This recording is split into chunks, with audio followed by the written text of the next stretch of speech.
So, welcome to the podcast. You? Today, my guest is Josie Chata, Chair of the Board of Directors Support Malawi. I'm actually really excited to have this conversation because your work is really incredible. So, Thank I'll, you. I'll introduce, yes, I'll introduce Support Malawi. So, Support Malawi is a Cambridge-based charity with a focus on the country of Malawi, which is one of the world's poorest countries. The work of Support Malawi is concerned with the care and education of orphaned and needy children. Support Malawi has been assisting orphan and vulnerable children in Malawi for over 25 years now. Josie, can you just tell us what is the main vision for Support Malawi and what inspired the creation of such an amazing organization? Yeah, sure. So our mission is really creating opportunities and building futures. The charity was set up following a visit of the founder, John Searle, when he Hmm, went to Malawi and saw the desperate need and poverty there, hmm, and thought that he could make a difference. And hmm, as you pointed out, that was over 25 years ago, and we're still making an incredible difference today. hmm. So our care is slightly different to other charities. We offer long-term care. So there's no real exit plan for us as yet in Malawi. And we don't just focus on one thing. For example, we're not just interested in feeding and then Mhm. stepping away from that. We're not just interested in providing primary or secondary school fees, and that's all we do. When we say end-to-end care, it really is that. It's long-term care for the duration of the child. Hmm. So they can come into our programs from 3 years old. And then once they're with us, we provide education, we provide all their school fees, Mhm. and they're all given 2 meals a day. So they get breakfast before school and then a hot meal after school. And then Right. we're not leaving them then. Once they finish their secondary education, they then go on to be sponsored through college or a skills training program. So once they're Interesting. with us, we want to hold on to them and create the opportunity for them to build their own future when they leave the care of Support Malawi. Yeah, I would like to really explore that because it's like, you're taking a child from age zero, really, sometimes up Yeah, to yeah. them getting a job and feeding their own family. So I thought about it because when people want to do projects on the African continent, it's like the market is hard, etc. But you've braced all of that. The World Bank reports that Malawi is the fourth poorest country in the world, with 70% of its population living on less than $2.15 a day. The slow poverty reduction has been mainly due to low GDP per capita, due to stalled productivity in the agricultural sector, and the lack of structural transformation in the country, as well as, of Mm. course, climate shocks are affecting the country a lot. Regardless of all of that, you've gone in and done an amazing work. What would you say are the core values? What motivates you and your organization to do such an amazing work?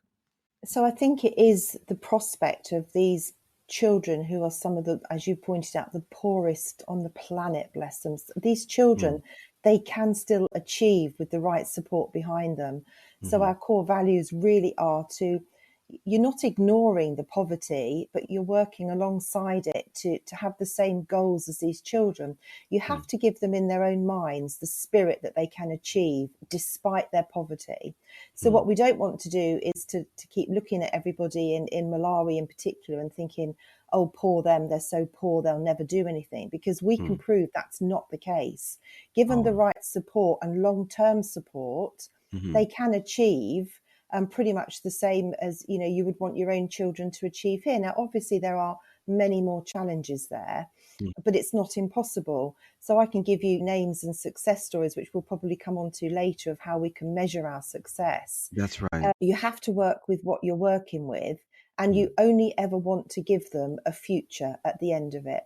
So Wow. you have to have that in mind. And you have to be prepared to fail.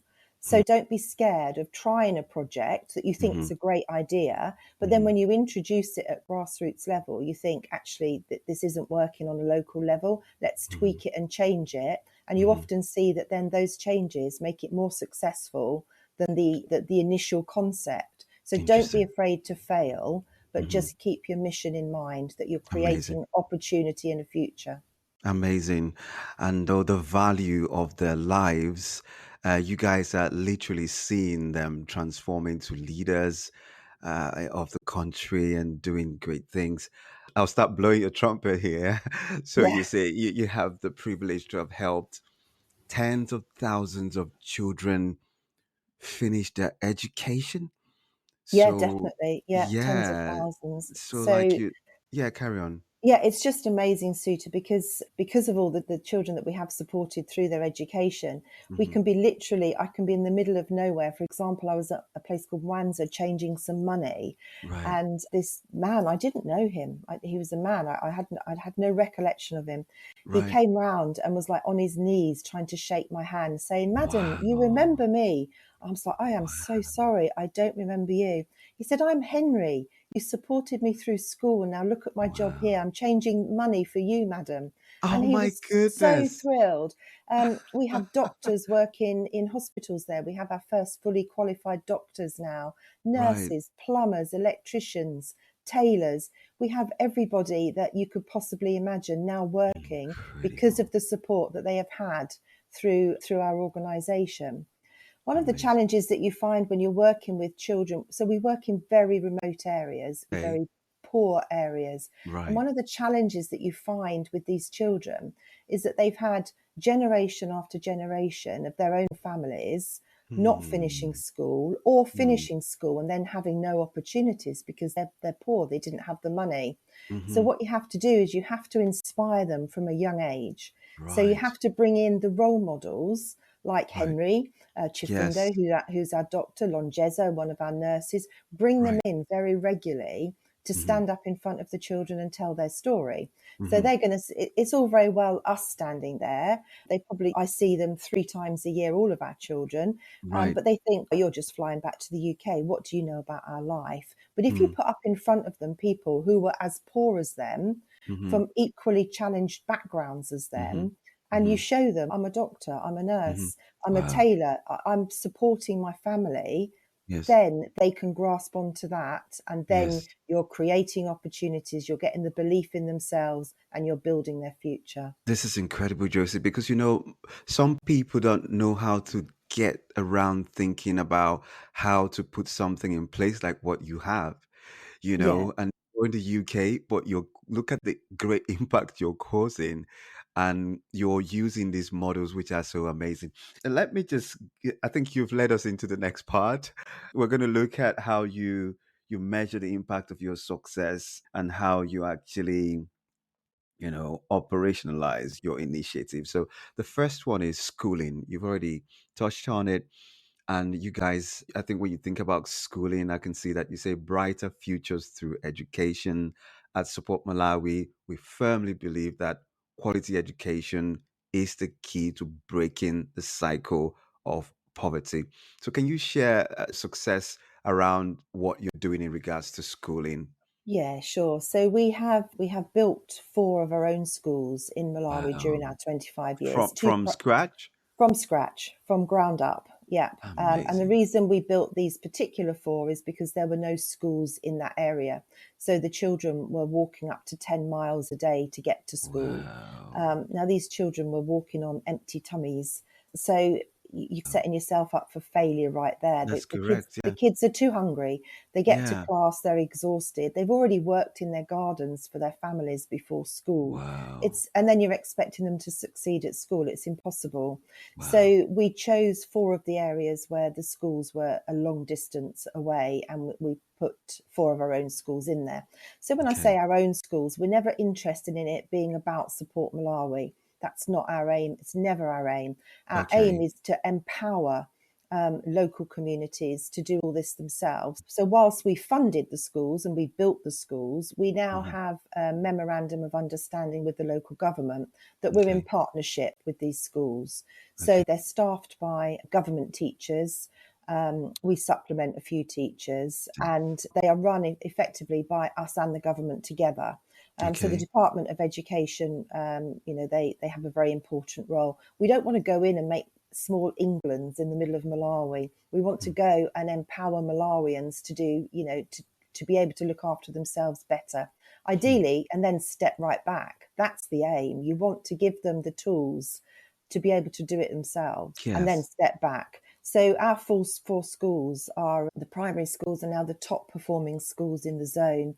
In fact, one of Okay. our primary schools, it has no electricity. We have 635 children enrolled at this primary school, and it came 11th in the whole country, Wow. including private schools in the whole country in their terms of academic achievements, which is Amazing. just astonishing. Yeah. What do you attribute that to? Your So definiteness we about, yeah, carry on. Yeah, so we attribute that to just we have extremely strong head teachers, and we're not scared to go to the government and ask for replacements.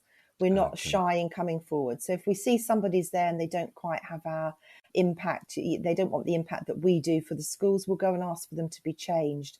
But we've Okay. had the same head teachers in each of our schools now for many years, and they have the same passion that we do. Okay. Coupled then with what I was just talking about, we send role models into the schools to Okay. encourage the children. That Yes. undoubtedly helps them as well. Yeah. So actually, with this, we have become a victim of our own success because we have more children now selected to the better schools for secondary schools. I see. And that comes with a massive price tag.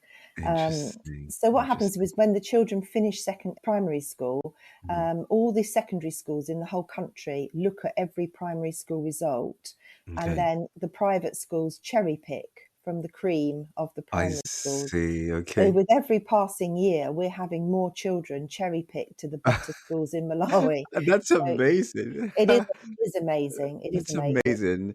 I Yeah. think people need to think about the process that you're going through in achieving these results because we're going to come to the orphanage, but you pick children that are in very dire circumstances and you Oh, transform them absolutely. into Yeah. amazing people. I'd like you Yeah, to just quickly Suta, let me just tell you about the Hmm. school at Amodzi that I'm talking about. These Okay. 600 and more than 600 children there, they suddenly we noticed some of them were stopping coming to school near the holidays, and they knew that was because we stopped feeding them during holidays. So Wow. we used to just feed to get them into school and keep them in school and give them a full tummy so that their Right. brains are working properly to learn. Amazing. And then, as soon as the school was about to break up, they'd stop coming because they feared that their parents or guardians would send them to get work. So, what we had to do was we had to continue our feeding program right the way 12 months, Really? 365 days a year, because it's such a Wow. poor area that the children they just can't manage to get through a school holiday You know, or a weekend. that's what I was going to get you to talk about because Yeah, I have it here like 1,100 meals prepared every day. yeah, yeah. It's phenomenal, isn't That it? is phenomenal. And now you're saying it's all year round. For that particular school in a very impoverished area, we feed Wow, all every day. The children were incredible. starving. Yeah. Talk about, Josie, tell us about what I found fascinating about the girls and boys and how you managed to work on that. So you observed that in Form 1, there was a 50-50 split between boys and girls starting. And by the time they get to Form 4, it's like the boys are 80%, girls 20%. Yeah, How did that come about and what did you guys if do? Yeah, so that only really became apparent once we built our own secondary schools See, and we became more involved. Obviously, we're extremely involved in the running and measuring their success and their challenges, helping them with those. And yeah, it was really sad because I visit these schools 3 times a year, and right. I would see the children come up from primary school and they would be so excited and they'd just be like, puppies, just full of enthusiasm for learning. And it was just wonderful to see. Okay. And then as they progressed through school, you could notice two things. One was their excitement just diminished. So the closer they got to finishing school, the Mhm. more sad and downhearted they became. And the other Wow. thing was, yeah, 50-50 split girls, boys in Form 1. 3 years later, when they're in Form 4, hardly any girls at all. Sometimes it Wow. wasn't even 20%. So we're like, Wow. hold on, we have to try and address what's going on here, Y- because you could argue they're the most important years of their life, because Yes. we're gearing them up to go on to university or college. So what we found out was girls are pretty much can be seen as a disposable commodity really in Malawi, Right. sadly. So Right. if a family has, they all have a number of children, if they have boys who are not as smart as girls, they will still choose to keep the boy in school rather than the Really. girl who is smarter academically. Yeah. Wow. So that's because the girls are much easier to marry off early. They can send the girls out to work. And that definitely has long-term implications Are horrible for the long-term whole economy. implications. Yeah, for the whole economy. And also, you can imagine the girls just start in Form 1 like puppies, and then they just have this horrible fear that they're never going to finish school. So Wow. Form 2, why should they bother? And this even applies to the boys. So the boys have seen, their brothers, sisters, aunts, uncles. None of them have finished school through Mm, school fees. And the mm. ones that have finished have then never in a million years been able to afford to go on to college.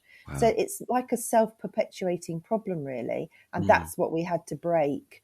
I And we see. did that with a variety of methods, again, through role Fantastic. models. Yes. But I Fantastic. think what about to mention is the girls' hostel. So we built a girls' hostel at the secondary school, and so 50 girls come there from Form 3 and 4. Hmm. And yeah, last year we had a much more even split. And that is just amazing, because then the girls in the younger years and even primary, they see our children in Form 4, loads of them are now girls, and that Right. gives them a role model. The So it's yeah, the just like a big, confidence. yeah, exactly, a big Brilliant. win-win situation. That's amazing. Oh my goodness. I'm so encouraged. So how about the further education aspect of it? So like you earlier said, you support all the way, you're in for the long term. You support all the way to sponsoring them to university, college, or vocational training. Yeah. I mean, you've shared one story already. Can you share another one? Yeah, sure. Yeah, so we have more than 200 currently at university. I was at a hotel in Blantyre, and a man came, one of the nicest hotels. I had a meeting there, and one of the nicest hotels, and a man walked in front of me, and I said, Alfred. And he was like, yes. And because I stand out because of my colour, he was like, Madam Josie, it's you. It's you. I said, what are you doing here? He said, Oh, because of your organisation, I'm now a plumber here. So, wow. so we're not just interested in we having lawyers and doctors and nurses. Of course, that's Mm. wonderful. That's Hmm. brilliant. Hmm. But we also appreciate that not everyone is academic and not everyone is cut out for a life of studying in university. Hmm. So this is an area that originally we got wrong. And that's what I mean by don't be afraid to fail. Interesting. Originally, we would try and help the ones who had perhaps not done as well with their leaving exam. We would try and fit them into what we thought they should do. Right. So they would go off to a skills training college. But unfortunately, that still had quite an academic side to the course. And that's Okay. where these students were struggling. They were struggling with the reading and the writing and the academic part. But what we Okay. found was they were amazing with their hands. So they had Interesting. like skill sets that people at university would never have.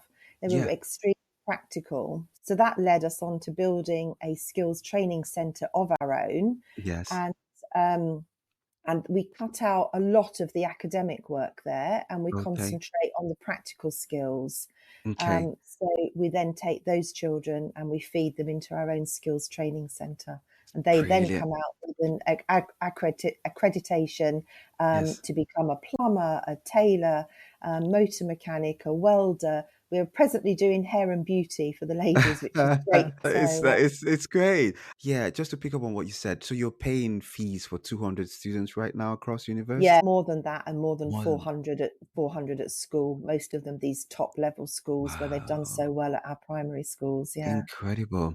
yeah. So you've touched on the skills training. I would like you to then make some comments on the Dawn Center. When I saw this, my heart Oh, really I like the Dawn Center. So I'll just, for those of you listening, this is a purposely designed center to accommodate children with either a physical or learning disability. Tell us more about that and how successful it's been.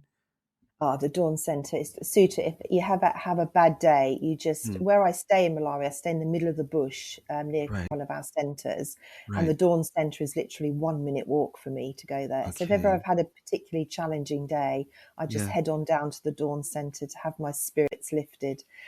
So it's Wow. home to 50 children, like Okay. you said, with varying disabilities. Some Hmm. are blind, Down syndrome, some have cerebral Hmm. palsy, some are wheelchair bound. People listening would think, oh gosh, it's sad that they're all clumped together. In the UK, you would have a special school for each of these disabilities. We don't have the luxury of that in Malawi. These children have come from the most horrific backgrounds. In Malawi, if you're born disabled, you face a number of challenges from birth. Some of these children we've rescued and they have never left their mud hut. It's seen as a Wow. curse, and the villagers won't have them out in the village. Really? So there is much education to be done around that, which we do get involved in a lot, going out to the communities. Um, Okay. so the children come to live with us. They live there all the time, Right. and we have 3 classrooms there, and the children are taught there. And then when they are able to go to mainstream school, if that's possible, then they go. Hmm. So some of the blind children, their English is really good. And then Right. some of the children who are not so good at English and who have cerebral palsy find it difficult talking. Right. They have trouble communicating with me, but we all play games together. They all visit me nearly every day. And on my Wow. very first day, I know I'm going to get a visit from Lighton and Chifundo. So Lighton is blind, and Right. Chifundo is Down syndrome, and Samuel comes who's in a wheelchair. So they all Wow. Chifundo pushes the wheelchair. Lighton holds on to the wheelchair because he's blind, and they all land up at my door when I arrive. They knock at the Wow. door and then they push Lighton forward. He's blind, but his English is good. And he always Okay. says, welcome, welcome, madam. Now can we have sweeties, please? So they are completely They like have a structure to what they do. they have a very clever structure. They work as little gangs, really. In the rainy season, the ones in the wheelchair will get stuck in the mud, and all the Yeah. other children will bail them out of the mud. It's just the most uplifting, amazing place you could visit. Wow. Yeah, Oh, a so for brilliant all my place. listeners, now you know where to go. Yeah, but on a serious note, we have Ian, who is at a secondary school at Lunzu. He's gone on to finish his primary education. Now Right. he had cerebral palsy. He walks very with great difficulty. He Mm. writes with his feet. So Right. he hasn't any use of his arms or hands at Mm. all. He writes with his feet, and he's just Wow. finishing his secondary education. He wants to be a lawyer. Oh, wow. Yes, and then we have Incredible. another chap called Chifundo who was at our place. He's very bright. I thought he was going to be a Mm. great businessman. Mm. He's gone on to have his own shoe mending company. So he learnt to Brilliant. do. We teach them skills. So the ones that after school they all learn a skill. So the ones that are able, they do woodworking and tailoring, Okay. and then Wow. basket weaving, shoemaking. Yeah, they made Interesting. me a pair of shoes, and they guessed initially, and then when I went back, one of them said, "Oh, madam, your feet are much fatter than we thought." So they had to start again. So yeah, slightly offended by that, but never mind. Oh, It's a brilliant goodness me. place, a wonderful place. Oh, that's We amazing. have physiotherapy every Friday there. We pay Okay. for physios to come down, and Wow. that's open to the whole community as well, because Mm. we're very well aware of hundreds of other children who are not fortunate to live with us. Mm. So they can see the children coming out for physio, it Mm. encourages the villages to have a different view of disability. Oh, I We also send see. the physios and teachers out into the communities. And again, that gives them a different view Interesting. that it's not this curse or it's nothing to be ashamed of. Mm. And it Mm. also encourages them that these children can go on to have jobs and learn businesses, Yes, that's you right. know. So So totally changing the mindset about it. exactly, Incredible. exactly. Josie, I tip my hat to you and your team and John Sell. It's incredible. We need more people to do this. Okay, tell us about the infant rescue. In fact, the question I had, okay, so the World Health Organization reports that the maternal mortality rate in Malawi Mm. is among the highest in the Mm. world.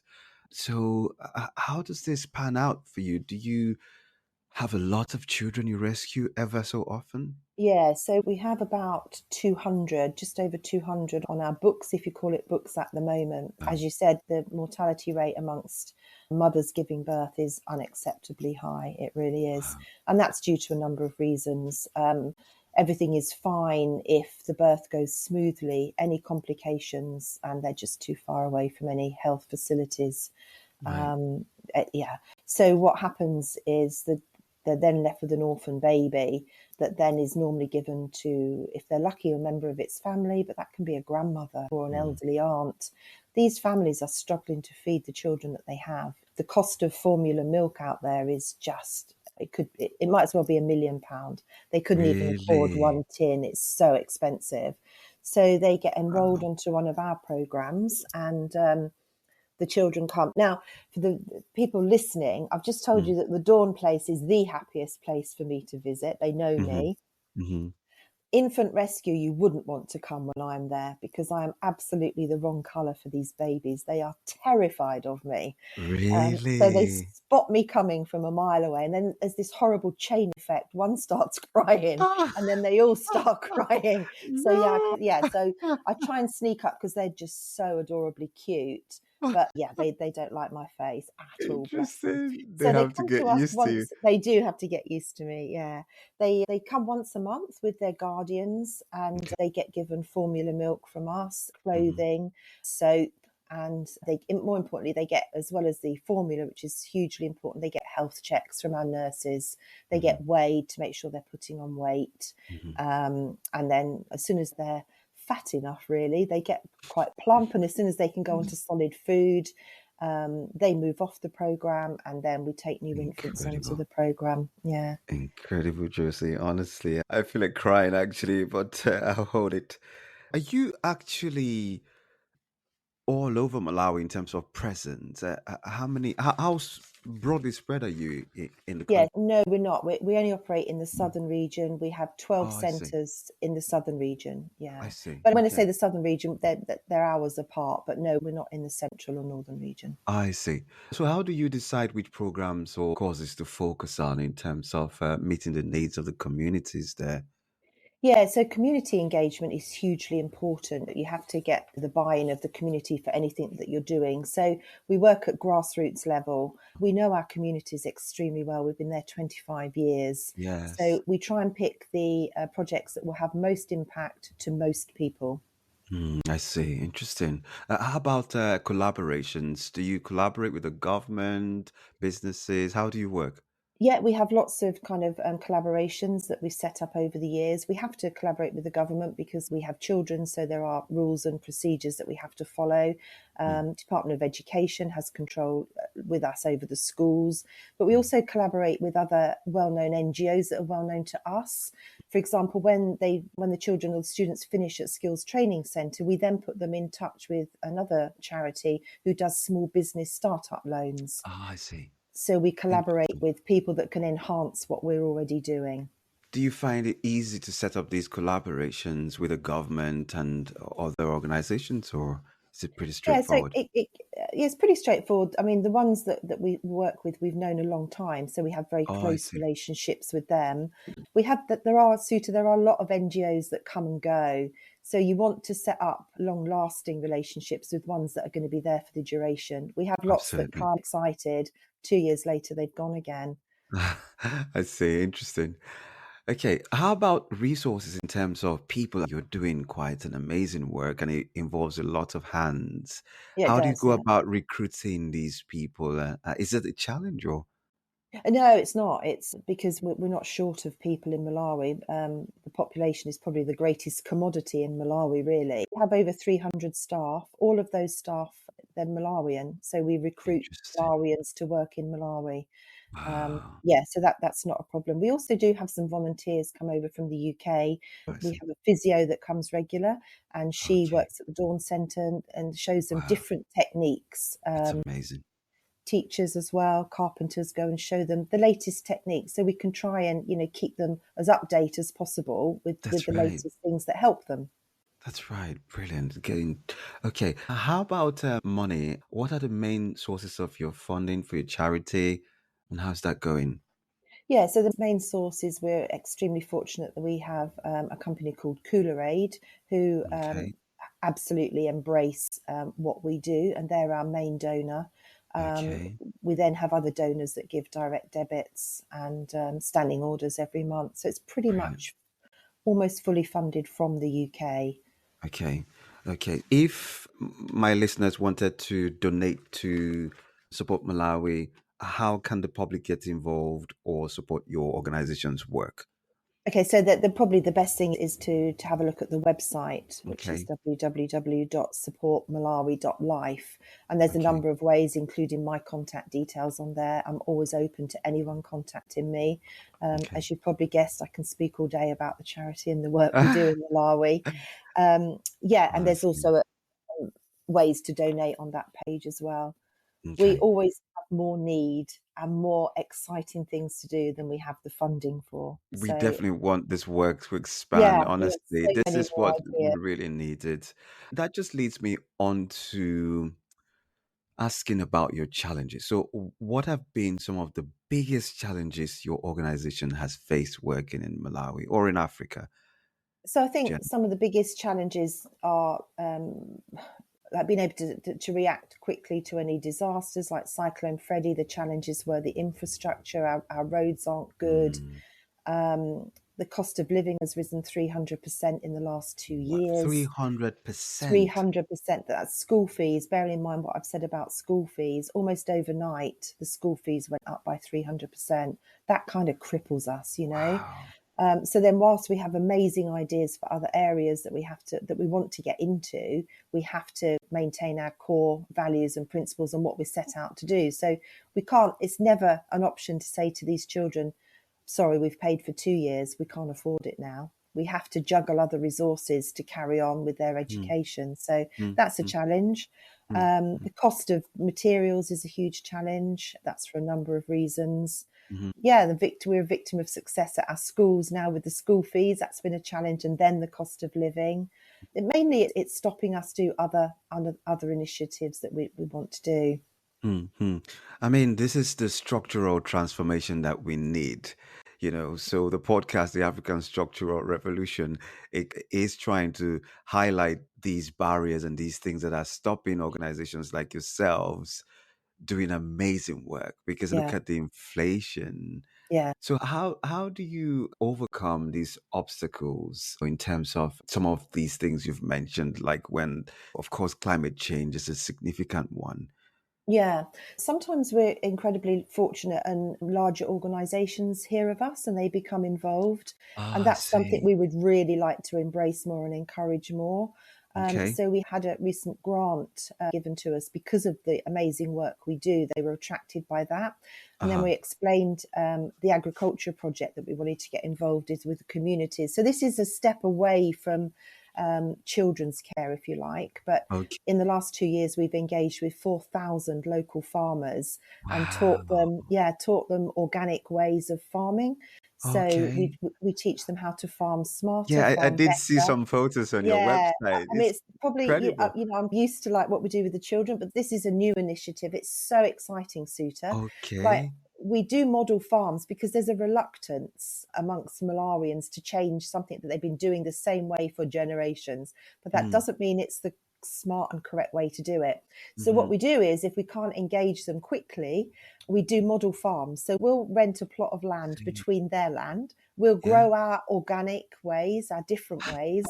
And then when our maize is 3 foot taller than theirs and we're harvesting twice as much, they come to us then and say, ah, we were wrong. Please, can you show us your ways? That And the ways is we're showing is brilliant. completely free, completely That's free. leading by example. Yeah, Wow. exactly. So that's how we've got around that. And that was sponsored by a company that learned of us and they came in and they funded that. But the worry is when that money runs out, Mm-hmm. we would love that to continue and carry That on will be doing that. so significant because the economy Yeah. depends a lot on agriculture, you Absolutely, know? yeah, and yeah. I mean, it's probably another conversation, but for Malawi to Absolutely. to get better at what they're doing, we need to change the way they do their agriculture. We Okay. really need people who are interested and excited about agriculture to be the farmers Okay. and then grow the economy so other people are buying the produce from the farms, and Hmm. that will kickstart Malawi. And then we could think about exporting, and Yes. it's exciting and Interesting. achievable. Interesting. That's totally incredible. You're already leading me into the question about the new African single market and exporting. Mm. But I would just like you to share some lessons you have learned over the years that have contributed to your organization's success.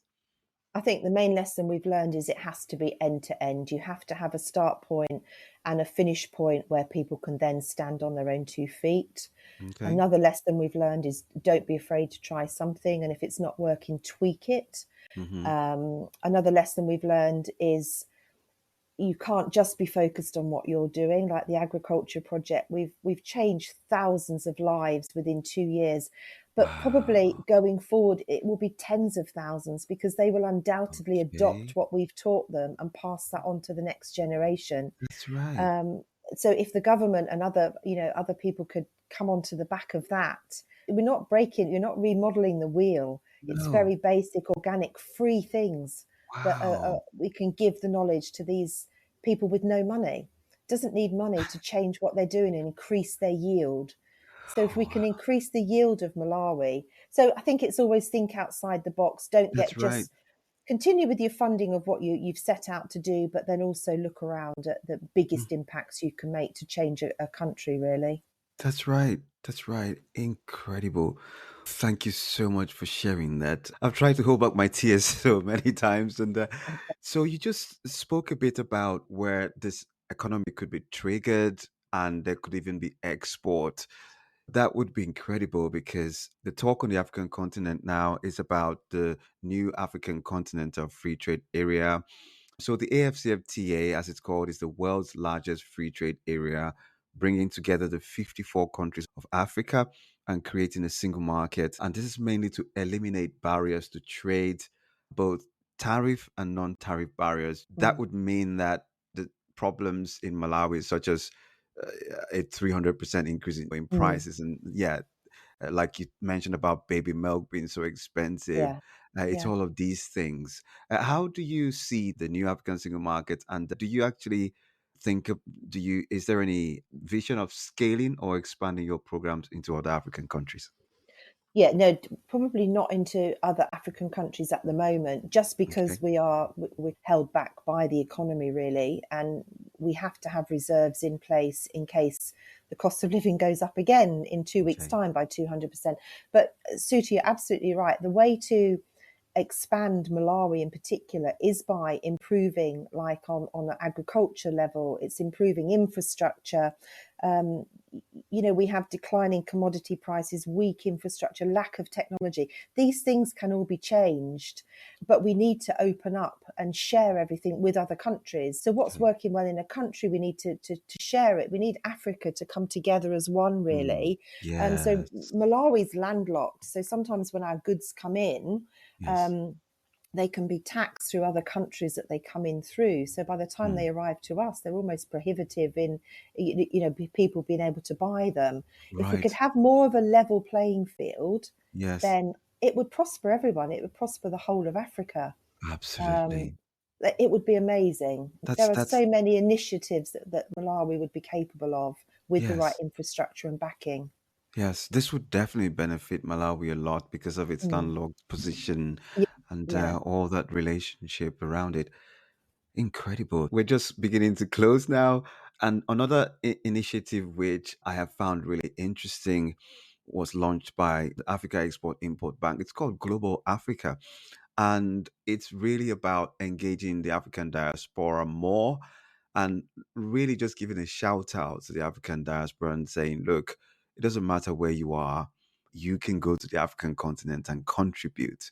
So, what advice would you give the African diaspora or any other charity or organizations or individuals looking to start a non-profit like yourselves or even a for-profit that solves these problems?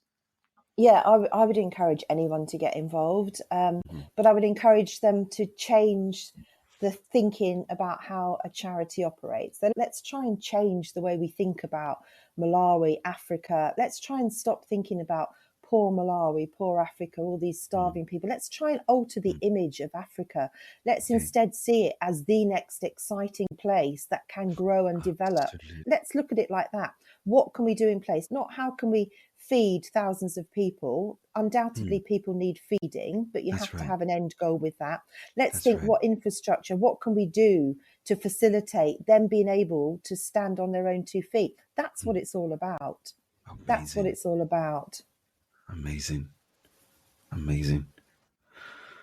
I'm speechless, really. We need to be able to get going with that because it's about the mindset and how people are seeing the African continent. Because, like you rightly have put it, if it's the next exciting thing, you're investing for a purpose, like what you're doing in terms of you look at a child's future and you Mm. can see that this child can become a banker, a medical Yeah, doctor. exactly. We're tiny. Imagine the impact we've had on tens of thousands of lives, That's the right. impact we are going to have on agriculture and changing the practices around agriculture will affect hundreds of thousands of lives. Think of our size. We're tiny. Think if Wow. everyone came on board, like Hmm. businesses came on board and other Yes. big NGOs came on board with the same, Yes. same vision. Yes. It would just be so exciting, and we could stop thinking of Malawi and Africa as a charity case and Mm. just think, how can we fund their next step in their growth? That's It correct. changes your mindset. It makes you exciting instead of depressing, because I That's think right. people can get depressed and they can think, oh gosh, we had that big Live Aid 40 years ago and here we are Yes. still in the same position. Let's Mm. change that. We're not in the same position. We now know the Absolutely. potential that is Yes. there. Let's work out how together we can maximize the potential to put them on their own feet. Huh. Yeah, That's brilliant. Okay, we've come to the end, and I'd like to thank you for your time. I tip my hat to what you're doing, Josie. thank you. John Sell, your team, amazing. We have a closing tradition on this podcast, so we usually ask our guests to share one African proverb, saying wisdom that always inspires them to get things done in business, or what inspires Josie. Okay, all right. I've been thinking about your African proverbs, and Okay. most of them in Malawi, they say these things to me, and I have no idea what they mean. They must lose something in translation. They're just the most funniest things, like "Don't look a don't look an elephant in the eye on a Tuesday." I mean, what does that mean? I have no idea what they mean. Um, Interesting. so so I did try and work out one that I could say to you, but Okay. I think I'd just like to say something that I learned, a quote that it is an African quote, and Okay. it's, a tree is bent while it's still wet. Okay, a tree is Oh, bent while it's still wow. wet, and what that means is, like, wisdom and behavioral influences are instilled when a person is still young. So if we intend to create Wow. leaders and action takers and change makers, that's what we want, suited change makers. We need to make sure that we teach our children to challenge the present, to change the future. And I think that's what we all are agreed on. Awesome. So That yeah. is I wasn't expecting that. Oh, good. I'm pleased I've surprised you. Can you say that again? A tree I can. is It's, a bent tree is bent while it's still wet. while it's still So it's wet. still pliable, isn't it? It's still That's right. malleable when it's young, and that's when children, can be changed and given all the tools to challenge their present, That is to change the brilliant, future. Josie. Yeah. So please, you can use that one. You can quote me on that one. I definitely will. Thank you, Josie, for coming on this podcast. You're And welcome. Thank you for having me. yeah, it's great. I look forward to chatting with you again. And my Thank regards to you. John Sell as well. Okay. Thank you.